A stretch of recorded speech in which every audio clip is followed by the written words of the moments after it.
because this time I'm doing it my way. I went down to the border with the president 4 or 5 weeks ago, and you don't even have to go to the border to go to the border. All you have to do is go to the McAllen airport and watch them loading hundreds of illegals on commercial flights. No real ID, no driver's license, no passport. They don't know who they are. Now, can you imagine going to the Springfield airport and TSA agent, sir, can I see your driver's license? No, I don't have it. Well, you got a passport. No, I don't. You got real ID? No. Just put me on the plane. But they load them on the planes. 18 to 22% of the illegals coming in right now, the 1.2 million that have come over since Joe Biden got elected president, are testing positive for COVID. Now think about that. They don't have to wear masks when they come in. Our school children have to wear masks. Our school children have no identity. They all look the same. They have a mask. I read a story one day about a young man that went into Walmart and saw his teacher. Mrs. Cunningham ran up to her and she's like, "Who are you?" Been in her class all year long. Hadn't seen him without a mask.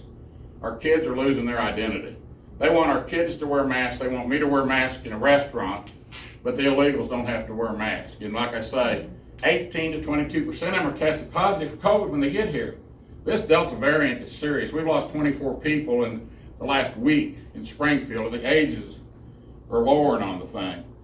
We need to get this deal done, and bringing in 18 to 22% of the illegals with COVID already is not the way to get over any type of variant of COVID-19.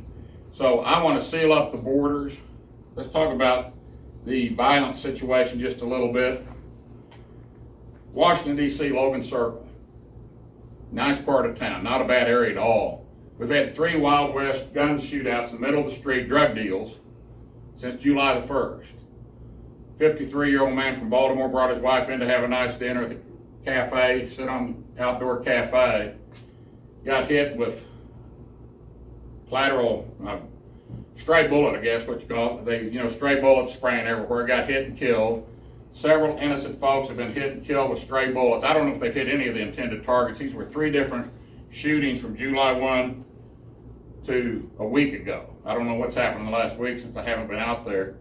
But that's what you get when you defund the police. There's 200 less policemen in Washington, D.C. than there was this time last year.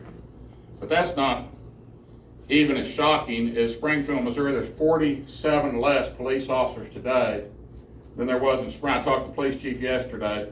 47 less officers today than there was a year ago. Springfield's not that big of a town to lose 47%. They've lowered the hours of operation at our police station in Springfield because they can't get anybody to be a policeman anymore.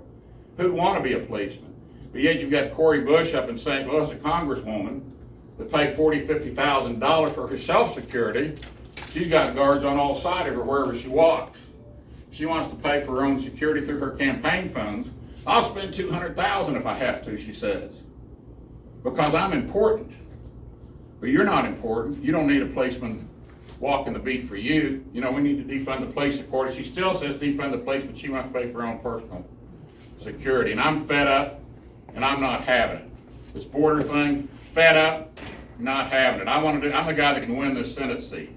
I'm the one that can make it where it's not a big competitive race in November where we'll blow $40, $50 million that we could use to pick up the Arizona seat and pick up the Georgia seat, that we should have never lost those 2 seats. Critical race theory, I'll end with that. Our kids have lost their identity. There used to be a cartoon when I was a kid, which back in the dark ages, but it was kind of an oval type face, almost looked like an alien. And they had 2 eyes, but no nose, no mouth. They were all gray-faced, and they all looked the same. And that's what our kids, like I said, they've lost their identity. They have to wear these masks all day long in school. No science to prove that they work at all. But we're doing that to them. And then we're also saying, oh, by the way, you're a racist, young man. You're a racist, young woman. Teaching them critical race theory. I'm fed up, and I'm not having it. We need to get rid of critical race theory. We need to seal up our borders. We need to fund the police, not defund them. So thank you all for being out, and enjoy my birthday cookies back here. And we're going to head on up the road. If you want to see our bus out there, it's a large bus. Donald Trump would say it's huge. So anyway, God bless you all. Thank you for coming out.